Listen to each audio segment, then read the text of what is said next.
my dears, and welcome back to my corner of the internet. Today I've got a little book talk video to share with you guys, as well as I'm going to be doing a giveaway. I'm going to save that till the end, so be sure to stay tuned.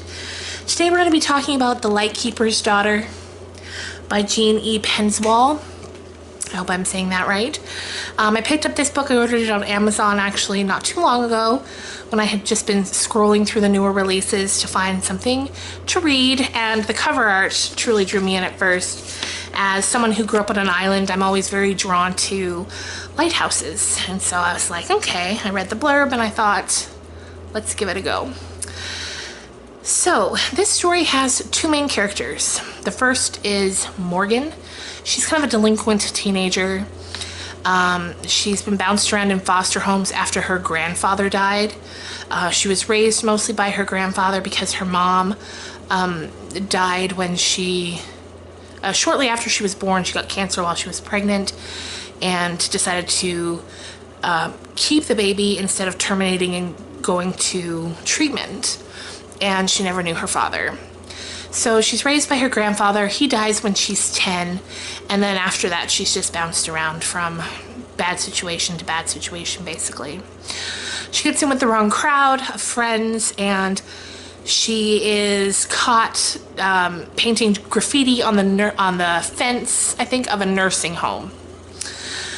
And then there's Elizabeth. Elizabeth is very elderly, and her sight is going.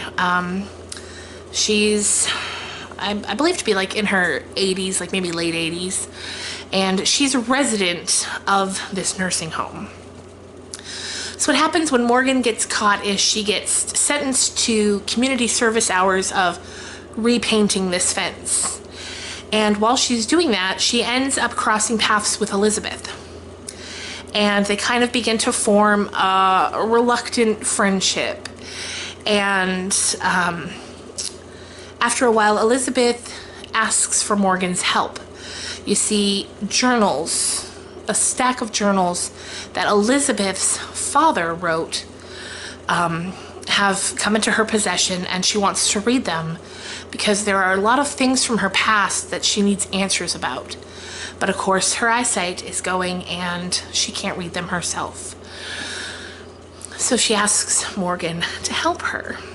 So they begin to, as I said, form this reluctant friendship, and Morgan reads the journals to Elizabeth, not knowing what Elizabeth's looking for, and Elizabeth doesn't even really know what she's looking for, but she knows that her father was the lightkeeper on an island when she was a young girl. Not on an island, the lightkeeper on a lighthouse on Lake Superior. And Lake Superior is kind of like the third main character of this book. This body of water is just larger than life in this story. And if you've ever seen Lake Superior or even driven by it in Ontario, it is just a breathtaking lake. It's so beautiful. So anyway, that kind of becomes the third main character of this book.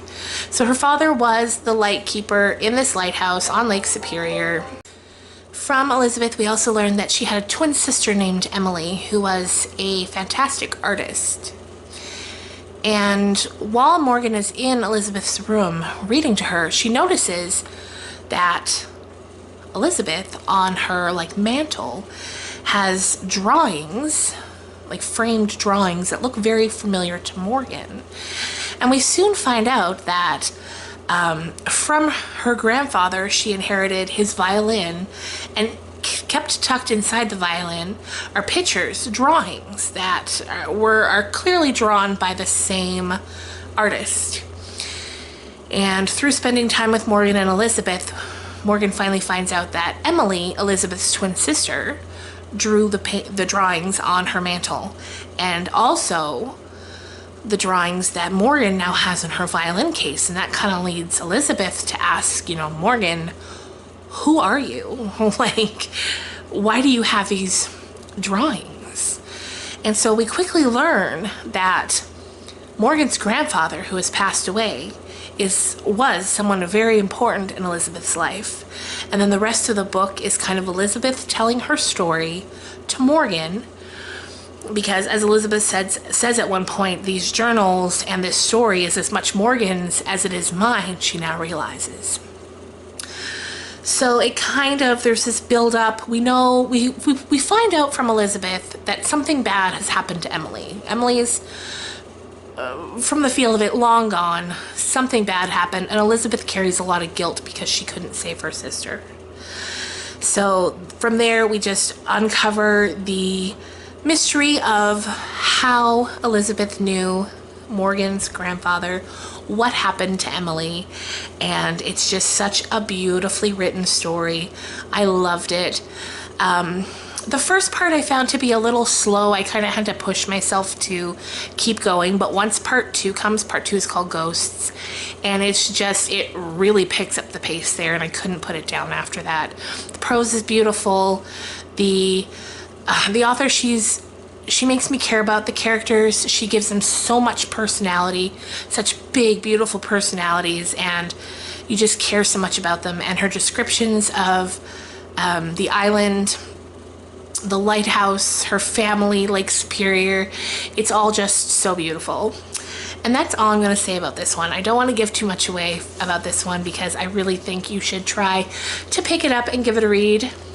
And plus, I don't want to ramble on for too long because we do have to get to the giveaway. So today when I was at the shops, I was looking for a book to read, and I found this one, and it caught my eye because I know that it's currently being made into a movie that's coming out soon if it's not out already, and that is The Glass Castle by Jeanette Walls, and it's a memoir, and it says, "The Glass Castle is nothing short of spectacular." And I've heard so many people talk about this book, but I've never read it. So I thought I better pick it up and read it, and then if it's good, I can catch the movie later on. But so I picked up a copy for me to read, and then I picked up a copy for one of you guys to read. So here's what we're gonna do. I'm gonna be doing a book talk video on this book probably in a few weeks because I've got a couple already in my to be read pile that I need to get to before I get to this one. So in the video where I do the book talk on this book, I will be announcing the winner of this copy of the book. And I also picked up a little bookmark to go in with it. It's just some pups because they're so cute. And now you can save your page and not dog-ear the pages like I do. Anyway, so yeah, that's it. If you would like to win a copy of this book, here is what you have to do. First of all, clearly you have to be subscribed because I want to give this to a subscriber. So new, old, doesn't matter. You just have to be subscribed. And second of all, in the comments down below, why don't you let me know what's the last book you read, or what's your favorite book, or what's a book you're looking forward to reading. Just tell me something about books and you'll go into the giveaway.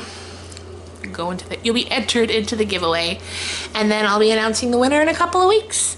So keep your eye out for a book talk on The Glass Castle, and I will see you guys on Monday with my crystals video. Bye guys.